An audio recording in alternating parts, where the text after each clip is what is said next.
Hello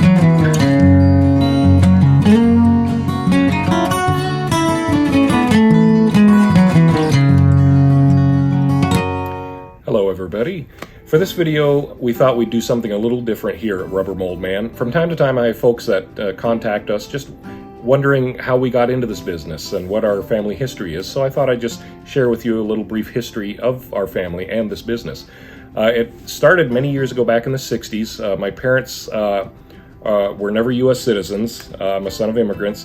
Back in the 60s, my father worked in construction, and he had learned that he could use some of the extra cement in molds that he had purchased from somebody, and he was making a few planters, nothing major, just a few planters and a couple statues. And it got popular enough that a local newspaper did a story featuring both him and my mother, and it gave them some free advertising, and it kind of grew into a little side business. And they wanted to expand on this. Unfortunately, my oldest brother, when he was born, the doctor was careless and injured him during the delivery, and he required around-the-clock care. And my parents were not prepared for this. And back in the 60s, of course, you either took care of your sick child or they were put in an institution. That's just the way it was. Well, my parents weren't about to institutionalize my brother, so they decided to take care of him. And that's when they decided they needed to do something that they could stay at home and work and take care of him.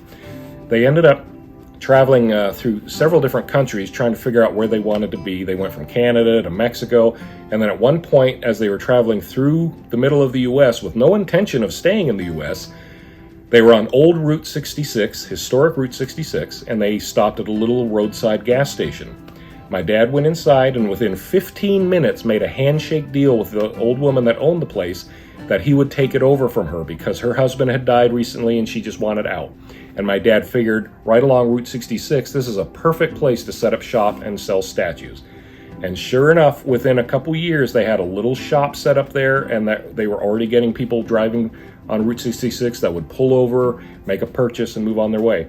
By the end of the 70s, they had grown into such a large business there that at one point, I believe they had 21 full-time employees.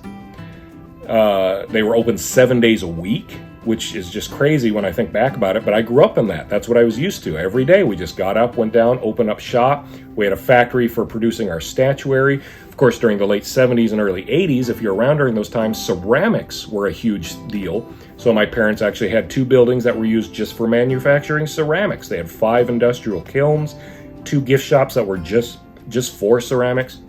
And it was a very big, busy business. Well, of course, as things go over the years, life happens, as they say, and my other brother decided to move away and start a family and a business elsewhere. My parents divorced, and my father ended up living in Canada.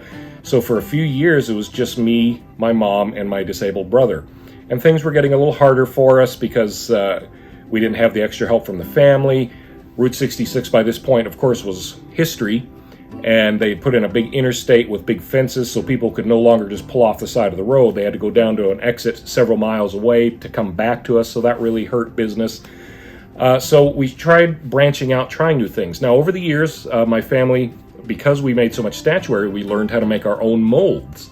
So on a whim, I just tried selling a few of my molds. At the time, there were all sorts of mold auctions and things, but internet was a new thing then, so I tried a few on the internet. Well, they took off. People loved them. They loved how easy they were to use. At the time, they were so much cheaper than anything else available, so it really took off. So I did it on a small scale for a few years, but then I got to a point to where, because of my mom's age and she needed more help taking care of my disabled brother, my wife and I decided we should close down the retail shop, have my mom and brother move with us somewhere, and just focus on the molds, because that's something we could do on a smaller scale without having to have employees. We wouldn't need a big retail shop.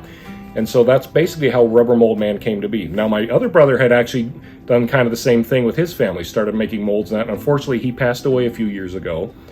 So I'm the only one left now in the family. In fact, my other brother passed away. Both my parents passed away a little over a year ago. So I'm all that's left, but I'm trying to share what knowledge I've learned over the years between my videos, teaching my kids how to do it. It's not a big deal, but hopefully somebody enjoys it and can use that information.